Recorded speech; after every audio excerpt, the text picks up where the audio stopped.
오늘 본문은 우리가 잘 아는 내용이죠. 오순절날 성령께서 임하시고 거기에 모인 모든 무리들 가운데 성령이 충만하게 임하시는 그런 아주 놀라운 역사의 한 장면입니다. 사도행전을 시작하면서 이 역사가 있는 것은 우리에게 상당한 중요한 특별한 의미를 가지고 있습니다. 왜냐하면 이 성령이 임하심으로 신약 교회가 출발됩니다. 신약 교회가 세워지게 되는 것이죠. 여러분, 무엇이든지 출발이 참 중요하지 않습니까? 어떻게 출발하냐, 어떻게 시작되느냐 하는 것이 우리에게 상당히 중요한 부분이라고 말할 수 있습니다. 사실 오늘 많은 사람들이 교회에 대해서 사실 실망하고 있는 것이 현실입니다. 오히려 교회를 향해서 손가락질 한 사람도 생겨나죠. 이런 일들은 비단 교회 바깥에서만 있는 게 아니고 사실 교회 안에 있는 우리들도 교회에 대해서 실망하거나 혹은 낙심하거나 또 안타까워하거나 하는 이런 마음들을 가지는 것을 우리가 볼 수가 있습니다. 오늘 이 처음 교회가 시작됐을 때 무슨 일이 있었는지 하는 것을 좀 살펴보면서 오늘 이 시대에 또 오늘 우리의 교회도 뭐가 필요한가 하는 점들을 말씀을 통해 좀 나눠보려고 생각을 합니다. 먼저 1절을 다시 보시면 이렇게 되어 있죠.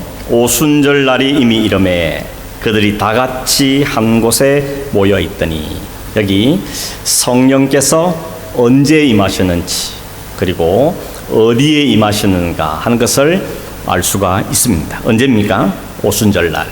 어디입니까? 다 같이 한 자리에 모여 있는 곳.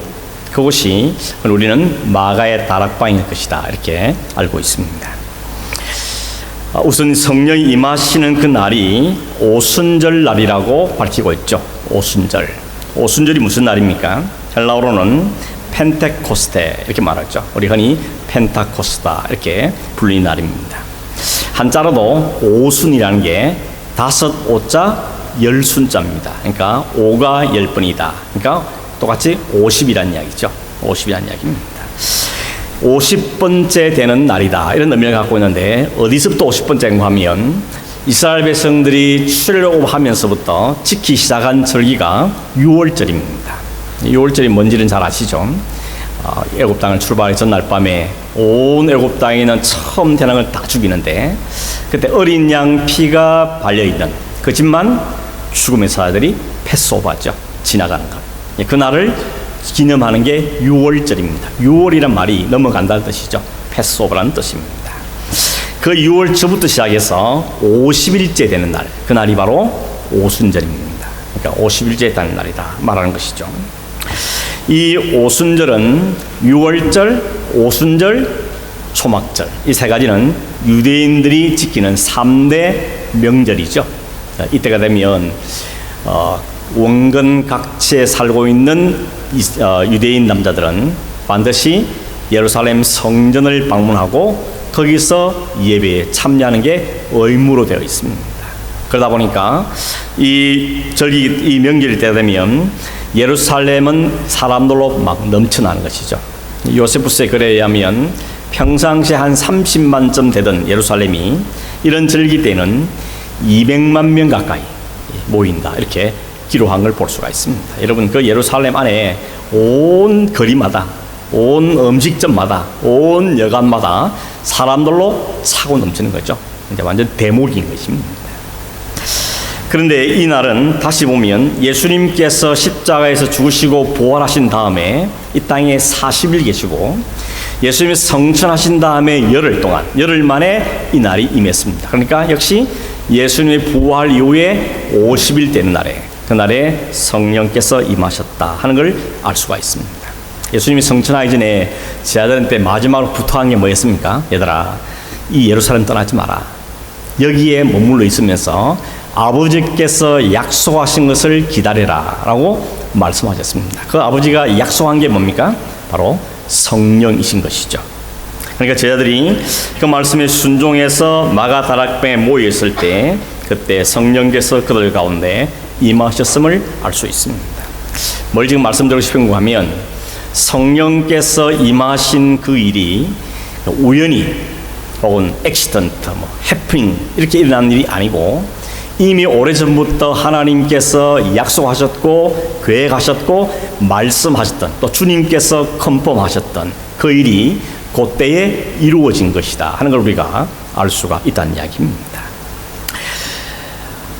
우리 눈으로 보면 우연이나지 모르지만 하나님께서는 그 일이 그 타이밍에 그때에 그 일을 이루신 것을 우리에게 보여주고 있는 것입니다. 2절에 보면 첫 단어가 홀연히 이런 단어죠. 홀연히, suddenly, 갑자기 이런 뜻이죠. 근데 원래 헬라 단어 안에는 갑자기라는 말도 있지만 더 정확한 의미는 그때라는 것입니다. 정확한 타이밍에 정해진 시간에 이렇게 이야기할 수 있습니다. 여러분 헬라 철학에서 보면 시간 개념을 두 가지로 이야기하는데 하나는 크로노스 들어보셨죠? 또 하나는 카이로스죠. 크로노스라는 것은 그냥 흘러가는 시간을 이야기합니다. 오늘이 11월 29일, 11월 30일, 12월, 2021년 이렇게 흘러가는 시간을 크로노스라 그러고 카이로스라는 것은 의미가 부여된 어느 타이밍, 뭔가 이루어진 그 시간을 이야기할 때는 카이로스라는 용어를 쓰게 되어 있습니다. 그러니 성령께서 임하신 것은 그냥 그 크로노스 흘러가는 시간 가운데 우연히 일어난 일이 아니고 하나님께서 계획하고 말씀하신 그 타이밍에 그 일이 이루어진 것이다. 그래서 카이로스라는 단어를 사용하고 있는 것입니다. 그날이 바로 오순절이었다는 것입니다. 여러분 주님께서 약속을 들었던 사람들이 120명이 그 자리에 모여서 있었습니다. 성령이 약속하셨기 때문에 그 약속을 기다리고 또 기대하면서 또 기도하면서 그 자리에 머물러 있었습니다. 그러나 여러분 열흘이 지나가는 동안에 이들이 점점 기대감이 좀 약해지지 않았을까? 또 계속 반복되는 시간이 하루 이틀 지나가면서 지루해지거나 혹은 기대가 점점 사라져 갔을지도 모르겠습니다. 그러나 분명한 것은 하나님께서 정하신 그 타이밍에 하나님께 그 성령을 우리에게 임하게 하셨다는 사실을 우리에게 보여줍니다. 그냥 아무 일 없이 또 오늘도 지나가고 또 내일도 지나가고 그냥 또 반복되고 그 일상이 계속 반복되는 것 같았는데 어쩌면 아무 일 일어나지 않은 같은 그 상황이었는데 그러나 하나님께서 약속한 그 시간에 하나님의 역사가 일어났다는 것입니다. 그것도 그냥 역사 아니었습니다. 온 예루살렘을 뒤집어엎는 아니 온 세계를 뒤집어엎을 만한 엄청나고 놀란 강력한 임하심이 그것에 임하게 된 겁니다. 이후로 완전히 바뀝니다. 개인도 바뀌고 교회도 바뀌고 역사도 바뀌겠죠. 이런 엄청난 사건이 그날 그 시간에 일어났다는 것입니다. 오늘 첫 번째로 간절히 바라는 건 뭔가 하면 오늘 여러분의 일상에도 여러분 삶 속에도 하나님의 특별한 개입하심의 사건이 일어나길 바랍니다. 매일 똑같이 그냥 의미 없이 그냥 되는 대로 흘러가는 그런 인생 사는 것이 아니고 매일매일 삶 속에 하나님께서 개입하시고 역사하시고 우리 가운데 일하시는 그 놀라운 역사들을 경험하면서 그래서 마음에 벅참이 있는 매일매일이 기대가 있는 그런 삶을 살아갈 수 있는 그런 저와 여러분 되기를 간절히 바랍니다. 두 번째는 어디에 임했냐는 것인데 1절에 다시 보니까 그들이 다 같이 한 곳에 모여있던 곳이라고 이야기하죠. 다 같이 한 곳에 모여있던 곳, 그것이 바로 마가의 다락방이었습니다. 여러분 이 말씀을 제가 설교 준비하면서 여러 번 읽으면서 마음에 확 와닿는 그러니까 꽉 붙잡게 된 두 구절이 있는데 그 첫 번째 구절이 바로 여기입니다. 그들이 다 같이 한 곳에 모여있더니 다 같이 한 곳에 모여 있었다 하는 것입니다. 여기 다 같이랄 때 같이란 말은 그냥 장소에 다 같이라는 의미도 있지만 이 말은 어떤 뜻도 있는가 하면 같은 마음으로 혹은 같은 목적으로 같은 기대를 가지고 거기에 있었다는 것입니다. 그 사람들이 성령의 오심에 대한 사모한 마음, 그 기대 그리고 그 목적을 가지고 그 자리에 함께 있었다는 것을 보여주는 것입니다. 오늘 예루살렘에는 온 사람들이 넘쳤다 그랬죠. 200명이 북적거리고 있었습니다. 가는 곳마다 사람이 치일 만큼 사람들이 많이 있었습니다. 그런데 많은 사람들 가운데 그 한 곳, 그 마가의 다락방, 거기 모인 120명, 거기에 하나님의 성령께서 임하셨다는 것을 보면서 이걸 깨닫게 됩니다. 있어야 할 자리에 있는 것도 참 중요한 거구나 하는 걸 깨닫게 됩니다. 여러분 생각해 보십시오. 그 200만이 넘는 사람들 가운데 120명입니다. 그 120명이 왜 이런 성령을 받았습니까? 이유는 하나밖에 없습니다. 거기 있었기 때문에 그렇습니다. 그날 그 시간에 그 자리에 있었기 때문에 그들은 성령의 임하심을 경험하게 되었다는 것입니다. 미국에서 있었던 일이라는데 이런 이야기 있습니다. 어느 주일날 저녁에 2명의 청년이 우리 오랜만에 그 게임방 도박장에 놀러 가기로 했습니다. 그래서 갔는데 하필이면 그 바로 옆에 조그마한 교회가 하나 있었습니다. 그 요즘 여기도 우리 외국 교회 가면 오늘의 설교 제목, 뭐 설교자 누구, 뭐 이런 거 써붙여놓죠. 거기다 보니까 교회에 오늘 저녁 예배에 설교 제목이 붙어 있는데 그 설교 제목이 죄 삭은 사망이다 이렇게 되어 있는 겁니다. 그걸 보고 이 둘 중에 한 명이 마음에 충격이 좀 왔습니다. 그래서 그 옆에 있는 친구한테 야 오늘은 우리 여기 도박장 가지 말고 오늘 교회 한번 가서 저녁 예배 참석하자. 그 제목이 나를 끈다 이렇게 해서 이야기했더니 뭔 소리를 하냐고 원래 우리 목적대로 가야지 그러면서 우기더라는 것이죠. 두 사람이 그러면 어쩔 수 없다. 오늘만 찢어지자. 그래서 한 사람은 원래 계획한 도박장으로 들어갔고 한 사람은 그 제목에 끌려서 그 예배당 안으로 들어가게 된 것입니다. 그 시간이 이 청년에게 카이로스의 시간이었던 겁니다. 거기서 예배를 설교를 듣는데 하나님의 은혜가 더 강력하게 임함으로 그가 그 앞에 자신의 죄인됨을 깨닫고 고백하고 예수 그리스도를 구주로 영접하고 하나님의 백성이 된 겁니다. 그렇게 시작했던 신앙생활이 차근차근 이루어지면서 약 30년이 지났을 때 이 사람은 미국의 22번째 대통령이 되었습니다. 나중에 24대 대통령도 같이 하게 됩니다.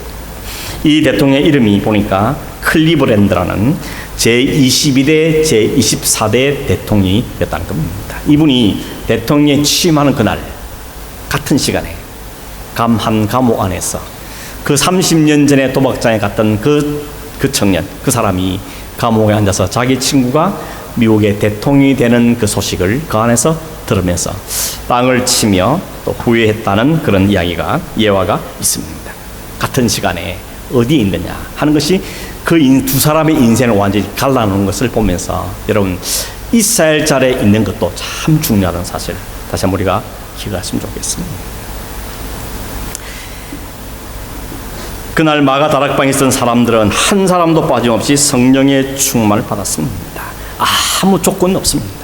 남자든 여자든 심지어는 유대인이든 이방인이든 부자든 가난한 사람이든 어른이든 아이든 그건 아무 조건이 아니고 조건 딱 하나였습니다. 거기 있었다는 것. 그 자리에 있었다. 얼마나 신앙이 좋았는지 얼마나 기도를 간절히 했는지는 모르겠습니다. 아무든 거기 있은 사람은 한 사람도 예외 없이 성령의 임하심을 경험하게 되었다는 것은 우리에게 상당히 중요한 도전을 주는 말씀이라 생각합니다. 여러분 언제나 있어야 할 자리에 있는 저와 여러분 되기를 바랍니다. 여기 있어야 되는구나. 오늘은 여기 있어야 된다. 내가 있어야 할 자리. 물론 그것이 장소만 의미가 아니죠. 마음의 태도나 하나님께 대한 태도나 또 삶이나 모든 것 다 포함되는 말일 것입니다. 있어야 할 자리에 있지 않는 건 상당히 위험하죠. 여러분 그런 모험은 하지 않기를 바랍니다. 있어야 할 자리를 잘 지키는 것.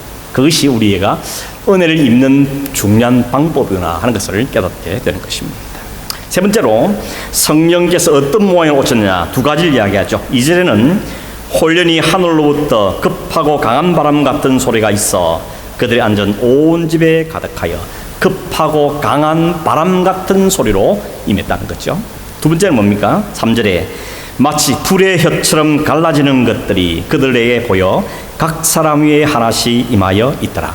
불의 혀처럼 불처럼 불의 모양을 갖고 거기에 임하였다는 것을 이야기하고 있습니다. 왜 불이었을까? 왜 소리였을까? 왜 바람이었을까? 이런 질문을 해보게 됩니다. 여러분 소리는 들을 수 있는 거죠. 소리는 들을 수 있습니다. 그리고 불이라는 것은 볼 수 있지 않습니까? 그러니까 성령께서 볼 수 있게끔 들을 수 있게끔 거기에 임하셨다는 것을 우리가 알 수가 있는 것입니다. 본래 성령은 눈에 보이는 영이 아니지 않습니까? 그죠? 하나님의 영은 보이지 않는 영입니다. 성령이 우리에게 임했다 할지라도 우리가 눈으로 볼 수 있거나 그런 영은 아닙니다. 단지 우리 안에 있는 현상과 또 마음의 변화와 이런 걸 통해서 아하, 성령이 우리에게 임했구나, 성령이 우리가 역사하는 걸 깨닫고 느낄 뿐이지 성령을 우리가 눈으로 본다, 귀로 듣는다 하는 것은 맞지 않는 이야기인 것입니다. 그럼 혹 어떤 분은 그러죠. 나는 이렇게 성령을 체험했다, 나는 이렇게 성령을 체험했다, 이렇게 말하면서 당신도 이렇게 하면 성령을 체험한다 라는 분도 있는데 그건 바람직한 말이 아닌 것입니다. 왜냐하면 성령은 우리의 생각, 우리의 방법, 우리의 계획, 우리 상상을 뛰어넘는 아주 다양한 방법으로, 각 사람의 가장 적합한 방법으로 찾아오시고 역사하시는 영이기 때문에 그러한 것이죠. 하지만 이날만큼은 성령께서 눈에 보이도록 그리고 소리가 들리도록 임하셨습니다. 왜 그랬을까요? 이날은 진짜 중요한 날이기 때문에 처음으로 임하는 곳이고 그리고 교회를 탄생하는 아주 중요한 시점이기 때문에, 그리고 그 120명이 아무도 부정하지 못하도록, 너는 봤나? 나는 못 봤는데? 그러면 하지 못하도록 모든 사람들이 다 듣고 모든 다 보게끔 성령이 그 가운데 임하셨다는 것입니다. 여러분, 왜 바람이고 불이겠습니까? 바람과 불, 소리만 듣고 보는 게 아닐 테인데 왜 하필이면 그 모양으로 성령이 오셨을까? 그것은 아마도 성령께서 하시는 그 역사와 사역을 설명하기 위해서 그 모양으로 오셨다고 우리가 이해할 수 있는 것입니다. 성령께서 우리가 어떻게 역사하시냐, 바람같이 혹은 불같이 우리 가운데 역사하시는 것을 설명하기 위해서 성령께서 그렇게 한 것이란 마음이 드는 것입니다. 여러분, 바람의 특징이 뭡니까? 어디서 왔는지 어디로 가는지 잘 모르죠. 그냥 나무가 흘리니까 아, 바람이 부는구나 알 뿐이지 그 바람이 어디서 왔는지 어디로 가는지, 그리고 바람이 내가 일으키는 것도 아닙니다. 바람은 인간의 통제하는 게 아니라는 이야기인 것이죠. 성령이 바람으로 우리에게 설명되는 것은 성령이 어디서 왔는지 어디로 가는지 하는 것을 우리가 우리 인간의 힘과 능력으로 어떻게 통제하거나 제어할 수 있는 게 아니라는 이야기입니다. 어떤 사람들은 그러죠. 성령 오라고 막 명령합니다. 그거 아닙니다. 그럴 수 없습니다.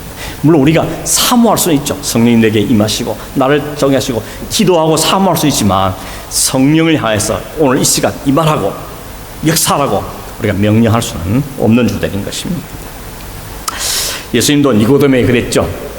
요한복음 3장 8절에 보니까 바람이 임의로 불되 네가 그 소리는 들어도 어디서 와서 어디로 가는지 알지 못하니 성령으로 난 사람도 그러하다라고 말씀하고 있는 것입니다.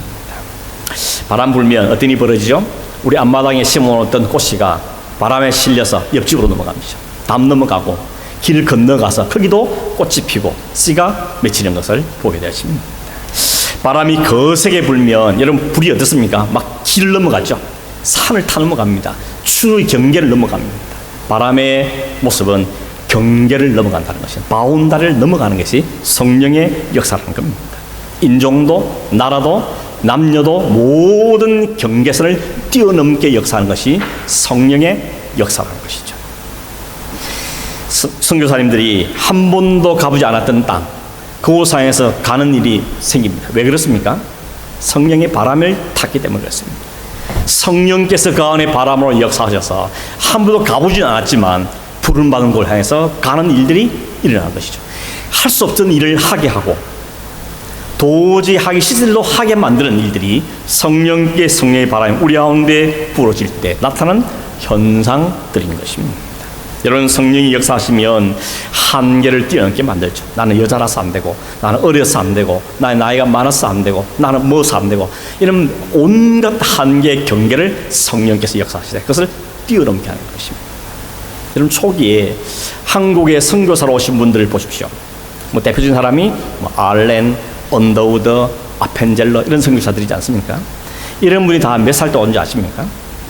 이 사람들이 몇 살에 오면 언더우드가 25살, 알렌 선교사가 26살, 아펜젤러 선교사는 27살에 그 당시 조선이죠. 조선 땅에 들어온 겁니다. 여러분, 그때 출발하려면 훨씬 이전부터 준비했던 거죠. 벌써 10대 때부터 선교사로 헌신하고 그 선교를 준비했던 것입니다. 여러분, 그 10대의 마음속에도 성령께서 바람을 불어넣으시니까 주를 위해 자신의 생을 드리겠다는 이런 헌신이 일어나게 되는 것이 성령의 역사인 것입니다. 호주 선교사 중에 한국에 제일 먼저 간 사람이 헨리 데이비드라는 사람인데, 이 사람이 우연히 부산에 선교사를 보내달라는 편지가 온 걸 우연히 보게 됐습니다.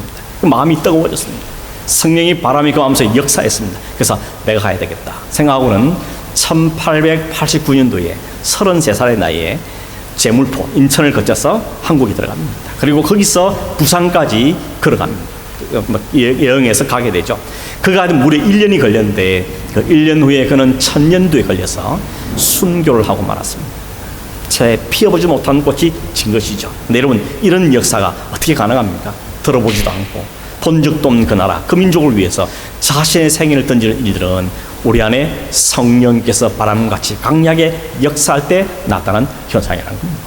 성령 앞에는 나이도 없고 신분도 없고 빈부도 없고 모든 경계를 허물어보고 뛰어넘게 하는 것이 바로 성령께서 하시는 역사라는 것입니다.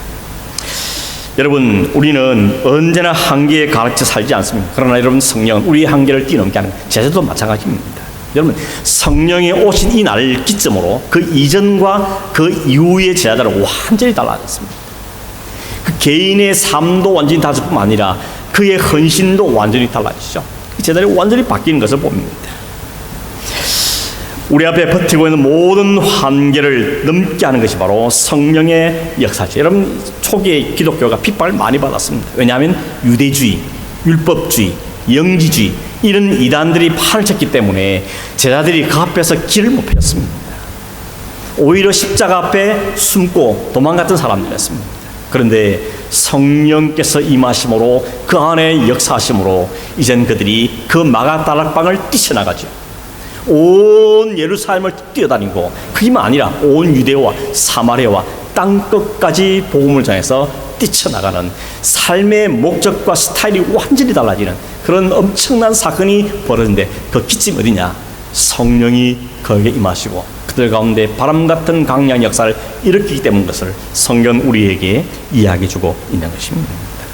오늘 우리의 신앙이 왜 미미한 것 같습니까? 왜 우리의 신앙생활이 왜 이렇게 시시한 것 같습니까? 이유가 여러 가지 있을 수 있겠지만 가장 강력한 이유는 우리가 그 성령의 바람을 타지 못하기 때문에 성령의 강력한 역사 앞에 순종하고 그게 붙잡혀 쓰임받지 못하기 때문에 아니겠는가, 이렇게 생각이 되는 것입니다. 여러분, 성령이 아니면 우리가 어떻게 우리 한계를 벗어날 수 있습니까? 어떻게 인종을, 어떻게 문화의 장벽을, 어떻게 우리의 능력의 한계를 벗어나서 일을 할 수가 있겠습니까? 성령께서 우리 안에 역사해 주실 때만 모든 것이 무너지는 것입니다. 여러분, 내 안에는 고집도 무너지고 내 안에는 그 자존심도 무너지고 내 안에는 모든 습관도 무너지고 남들이 하지 못하는 엄밀한 것까지도 다 무너지고 오직 성령께 붙잡혀서 자기 인생을 송두리 드리는 이런 놀라운 헌신이 비로소 가능해지는 것을 성경 우리에게 말씀하고 있는 것입니다. 오늘 이와 같은 성령의 역사가, 바람 같은 이 성령의 역사가 오늘 저와 여러분 가운데, 우리 교회 가운데 임하기를 간절히 바랍니다. 2020년도가 참 특별한 한 해였죠. 여러 가지 생각을 많이 하는 한 해였습니다. 개인에 대해서도, 돌아가는 환경에 대해서도, 나라의 형편도 그렇고 교회도 그렇고 여러 가지 면에서 사실 생각을 많이 하는 한 해였습니다. 그리고 딱 한 달 남은 이때에 이 교회를 향해서 혹은 자신에 대해서 돌아보면서 가지게 된 큰 기도점이 하나 생겼습니다. 큰 기도점이 그래도 별것 아닙니다. 이게 뭔가 하면, 하나님, 성령의 그 바람 같은 그 성령의 역사가 오늘 내 안에, 우리 성도들 한 사람 한 사람 속에, 그 교회 안에 좀 불어닥쳤으면 좋겠습니다. 이런 마음에 기도 제목을 갖게 됐습니다. 여러분, 기도에 동참해 주시면 좋겠습니다. 하나님, 우리 안에, 우리 자녀 신령들 속에, 우리 오늘 교회 안에 성령께서 좀 강력하게 역사해 주셔서 그 거스를 수 없는 그 바람 앞에, 그 성령의 역사 앞에 꿇어 엎드려서 순종하고 그 하나님께 붙잡혀서 일 받는 그런 역사가 오늘 이 시대에 우리 가운데 일어나기를 함께 기도해 주는 여러분 되기를 간절히 바랍니다. 3절에 보면 성령께 임하시는 모습이 또 있죠. 불같이 임했다 그랬습니다. 여러분 한번 상상해 보셨습니까? 이걸 그림을 한번 속으로 머릿속에 그려봤습니다. 1번, 2번 어느 겁니까? 1번, 성령이 120명 가운데 각 사람이 임했다 그러죠. 성령이 임하는데 120갈래로 쫙 해서 120명이 임했을까요? 아니면 성령이 임하신 다음에 그 성령이 120갈래로 갈라져서 그 120명 각 사람에게 임했을까요? 1번일까 2번일까요? 저는 2번이라 생각들었습니다. 한 성령이 그 방에 임하셨는데 그 모인 무리들을 위해서 120갈래로 불의 해같이 갈라져서 각 사람이 하나씩 임했다고 말씀하고 있는 것입니다. 한 성령이 거기 있는 한 사람도 빼놓지 않고 모든 사람 위에 성령께서 임했다는 겁니다. 그림을 그려보니까 야, 이게 어마어마한 장면이다. 평소에 그냥 성령이 임했지 이렇게 생각했지, 그 성령께서, 여러분 이 방이라면 뭐 이보다 훨씬 작은 방이겠죠. 성령께서 각 사람 가운데 불로서 임했다는 것, 어마어마한 일이 아닐 수가 없는 것입니다. 예수님이 세례받은 다음에 세례요한에게 세례받은 다음에 물에서 올라오니까 그 위에 성령이 임했지 않습니까? 그때는 무슨 모양이 임했다 그랬습니까? 비둘기같이, 그죠? 비둘기 모습으로 임했다 그랬습니다. 근데 오늘 이 오순절 성령 제자들에게는 어떤 모양으로? 강력한 바람과 불의 모습으로 임했다 그랬습니다. 오늘 또 혼자 생각해봤어요. 왜 그랬을까? 예수님이 임한 성령의 모습은 비둘기같이 온화하고 평화와 이런 모습이 임했는데 이 제자들이 이 120 모인 이곳에는 어떻게 강력한 바람과 그 불같은 능력으로 임했을까? 제 나름대로 넓은 결론을 mon고하면 이렇습니다. 예수님과 제자들의 차이라는 거죠. 예수님은 하나님 아들로 이 땅에 오셨습니다. 그리고 그가 맡은 역할은 평화의 복음을 전가하는 것이었습니다. 하나님 음소리로 이는 내 아들이다. 너는 그 말에 순종하라. 이가 이 땅에 평화를 주고 죄로부터 건져내실 뿐이라. 그 사역을 정면의 현장이었고, 지금 이 마가다락방에 모이는 이 120명 어떤 사람들입니까? 인간적으로 지금 다 실패자들 아닙니까? 예수님 따라다니다가 실패하고 십자가에서 부인하고 배신하고 그러다 예수님 부활하심으로 겨우 따라와서 예수님 그 한마디 말씀을 부여잡고 거기에 그냥 모여있는 사람들입니다. 하나님께서 이 사람들에게 교회를 출발하게 만들고 그 교회가 예루살렘과 유다와 사마리아 온 땅까지 퍼지게 하는 이 일을 막중한 사명을 맡기려 보니까 이게 참 부족한 인간들인 것입니다. 그냥 주가 사명만 주가 될 일이 아닌 것입니다. 그래서 하나님께서는 그들에게 약속하신 대로 성령이 임하시죠. 오직 성령이 임하면 너희가 권능을 받고 그 권능을 그들에게 주시는데 그 권능이 성령의 권능이고 그 권능은 바람같이 강력한 바람 같은 불 같은 성령의 것을 그들에게 보여주는 장면이 아니겠는가. 이것도 역시 제가 그냥 혼자 생각했는데 그렇겠다는 생각이 드는 겁니다. 그래서 그런 기도 제목이 나오는 거죠. 하나님, 그때와 비교하면 오늘 시대는 더 어려운데 환경도 더 어려워졌고 우리의 믿음 더 약해지고 어려운데 그러면 하나님 우리에게 더 강력한 성령께서 우리를 붙잡아야 되지 않겠습니까? 그 성령이 임하지 않으면 우리가 무슨 힘으로, 무슨 능력으로, 무슨 재주로, 무슨 열심으로 이 일을 이루어내겠습니까? 답은 성령님밖에 없습니다. 오늘 이 시대를 살리고 오늘 이 시대의 교회들을 살리고 아니 내 자신이 사는 길, 내가 그리스도인다운 삶을 좀 살아내기 위해서는 성령께서 우리를 완전히 붙잡지 않으면 이건 가능성이 없다는 것을 깨닫게 되는 것입니다. 아무리 교회를 이렇게 해볼까 저를 프로그램 해볼까 아무리 고민해봐도 그 답이 아니더라고요. 답은 하나밖에 없습니다. 성령께 내가 먼저 사로잡히고 성령께 우리 각 사람 한 사람 한 사람을 사로잡으면 하지 않으면 그 외에는 다른 길이 없겠구나. 그래서 이 기도를 하기 시작하게 된 것입니다. 여러분 불의 속성이 뭡니까? 다 태워버리죠. 불 앞에 다 녹아내려 태웁니다. 그 단단한 것들도 다 불타버리고 그 멋진 것도 다 태워버리고 다 태워버린 것입니다. 성령께서 불같이 우리 가운데 임하시고 우리의 삶 가운데 임하면 더럽고 추한 거 다 태워버리고 다 제거해버리고 오직 성령께서 역사하는 그 음성에만 귀를 기울이고 그 말씀에 순종하는 역사들이 우리에게 일어나게 될 줄로 믿습니다. 여러분 불이 임하면 엄청나죠. 우리 호주에서 경험하지 않습니까? 오늘 같은 날도 상당히 위험한 날이죠. 바람 많이 불고 이 날 뜨겁고 그러면 상당히 위험합니다. 불 한번 나니까요 진짜 걷잡을 수 없더라고요. 인간의 힘으로는 막을 수가 없죠. 아무리 소방서 물을 갖다 보고 헬기로 갖다 물을 부어도 감당이 안 됩니다. 그래서 어떻게 합니까? 마지막에는 결국 하나님께 기도하죠. 하나님 비를 내려 주십시오. 비가 와야 되겠습니다. 라고밖에 할 수 없는 형편에 처하게 되는 것입니다. 오늘 제자들에게 이날 임했던 제자들의 임한 그 성령의 불이 바로 그와 같은 능력이었던 것입니다. 그 120명의 그 약한 마음을 태워버리고 그 그 못난 마음을 다 태워버리고 그 마음속에 있는 그 경쟁과 시기와 혹은 예수님을 잘못 먹고 따랐던 그 모든 다 태워버리고 오직 한 마음으로 성령의 마음으로 불타게 만들어서 그들이 그 방을 뛰쳐나가며 예루살렘을 향해서 온 열방을 향해서 자신의 생명을 드리죠. 예수님의 제자들 가운데 모두가 다 숭배했다 그러지 않습니까? 그 능력이 어디서 왔겠습니까? 아무리 결심하고 이를 악물고 해도 안 되던 일이 성령께서 그들을 사로잡아서 그와 함께 하심으로 이런 놀라운 역사가 일어나게 된 것을 보게 되는 겁니다. 그들이 바로 신약교회를 출발케 한 멤버들이었던 것입니다.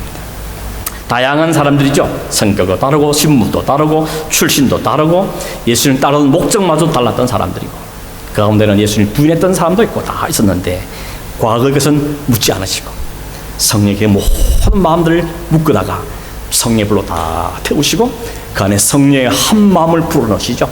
그래서 그 이후로 제자의 삶은 완전히 달라진 것입니다. 완전히 달라진 삶을 살게 되죠. 목적이 달라지고 삶의 방향이 달라지고 삶의 스타일도 달라지는 역사가 그 가운데 일어나게 되었다는 것입니다. 그렇게 출발된 게 교회라는 것입니다.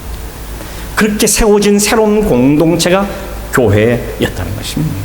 여러분, 오늘 우리 교회 안에도 이러한 성령의 불이 온전히 임하기를 간절히 바라는데 한도만 말고 각 사람 예외 없이 모든 사람이 성령의 그 불에 성령의 사랑변을 임재해서 모든 사람이 그리스도인다운 능력을 발휘하고 교회의 능력이 드러나고 이 시대를 살리는 그런 교회, 그런 성도님, 그런 가정들이 되어지기를 주의 이름으로 축원합니다.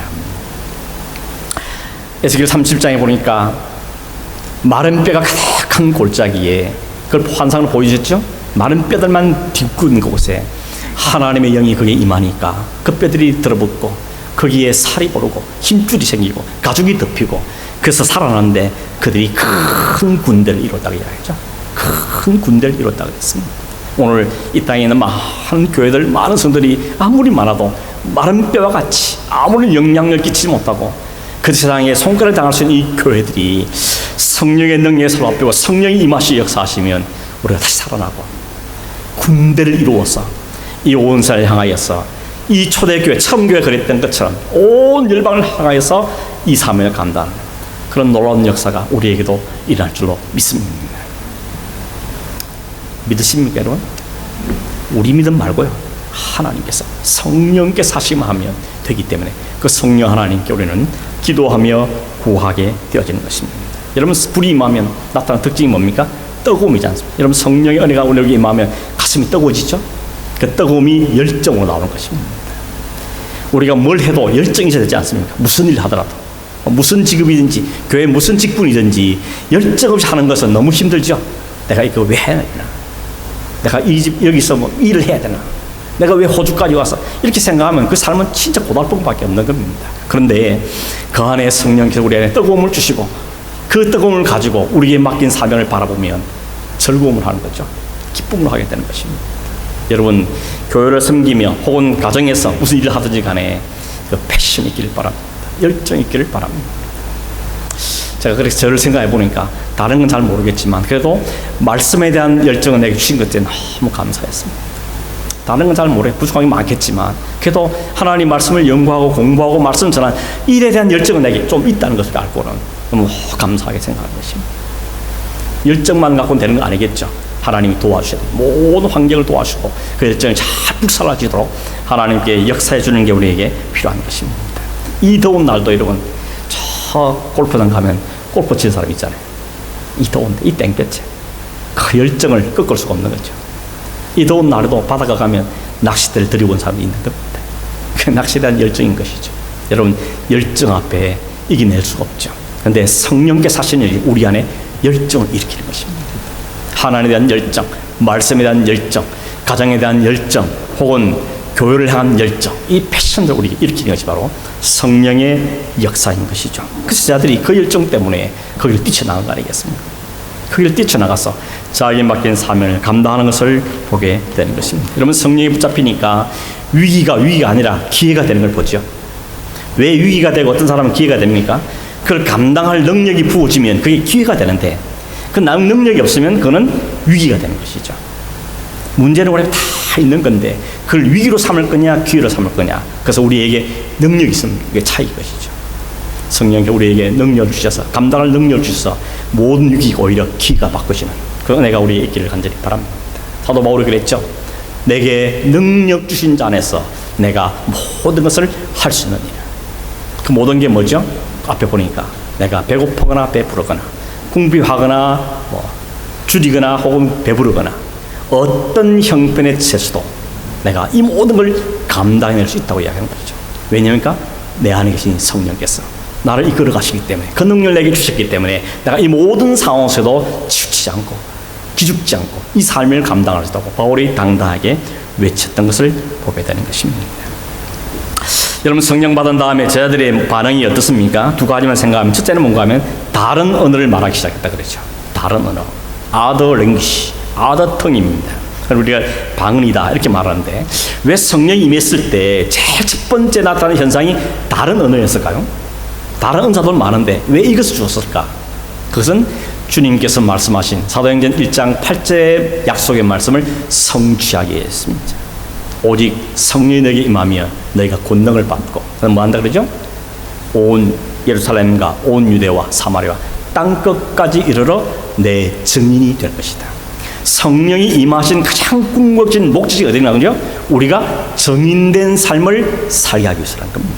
여러분 이 정인된 삶이라는 게 단지 선교사가 된다, 목사가 된다 그 말이 아닌 줄 아시죠? 정인은 뭡니까? 위트니스. 내가 보고 듣고 경험한 걸 과금 없이 이야기하는 게 정인인 것입니다.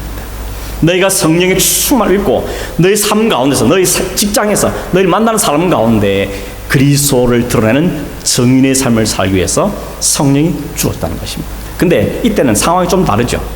오늘 보니까 성경에 이 예루살렘에 모인 나라가 15개 나라에서 각 나라의 사람들이 모여 있습니다. 그게 200만 명입니다.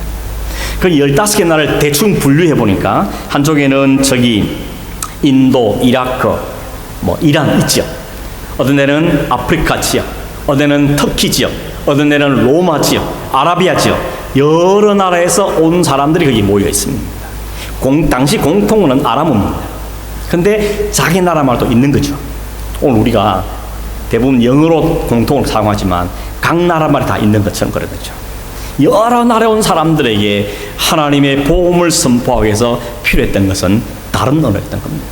그래서 그들이 자기 말을 하는데 듣는 사람들은 갑자기 인도 말이 들리고 이라크 말이 들리고 아프리카 말이 들리고 이런 역사가 그 가운데 일어났다는 것입니다. 11절에 보면 그러죠. 우리가 다 우리의 각 언어로 하나님의 큰 일을 말함을 듣는도다 라고 말합니다. 그 제자들이 한 말은 공통이 딱 하나입니다. 하나님이 하신 큰 일, 그걸 말했습니다. 그게 뭐겠습니까? 하나님이 예수 그리스도를 통하여 이루신 구원 사역을 말하는 것이죠. 그런 성령의 충만해서 하나님이 그리스도를 우리에게 보내심으로 어떻게 뭘 하셨는지를 전가하기 시작했는데 그것이 각 나라 말로 들리는 역사가 일어났다고 이야기하는 것입니다. 오순절의 성령은 세계 각지에서 온 사람들에게 하나님의 진리를 듣게 하고 그들이 그 앞에서 그 말 앞에 당황하게 만들었죠. 두 번째가 뭔가 하면 이 자들이 담대했다는 겁니다. 아주 쫄아있던 사람들, 그 다락방에 같이 있던 사람들이 무서워, 그 로마가 무섭고 유대인들이 무서웠던 사람들이 이 성령의 임함으로 담대해집니다. 목숨을 내놓고 나가게 되는 것이죠. 성령의 역사 바로 이런 게 우리의 심령들 바뀌는 거죠. 죽은 생명이 살아나는 역사, 병든 영과 육신이 치료받는 역사, 하나님의 성령이 임하면 이런 모든 것들이 세상이 달라지는 역사가 일어나다는 것입니다. 근데 여러분 중요한 뭡니까? 내가 달라져야지. 내가 그 일에 참여해야 되지. 나는 그 일에 아무 관련이 없고 구경만 하는 구경꾼, 그게 무슨 의미가 있겠습니까? 오늘 여러분 구경꾼 되지 않길 바랍니다. 성령의 역사심에 쓰임받는 그 중앙에 함께 동참하는 그런 여러분이 되기를 바랍니다.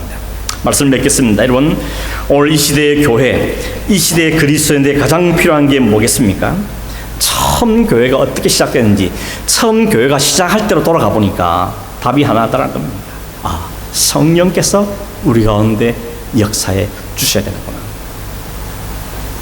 급하고 강한 바람같이 불같지만 성령께서 역사하시는 것이 오늘 이 시대가 많이 오늘 시대도 여전히 그게 우리의 키구나 하는 것을 깨닫게 되십니다.